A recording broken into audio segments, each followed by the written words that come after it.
Hello everyone, in this video I will show you how to get Cash App virtual card.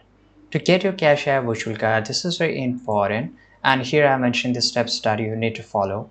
Just open your Cash App, log in into this, and you will be inside your Cash App. Now tap on the Cash Card icon, which will be located at the bottom of the screen.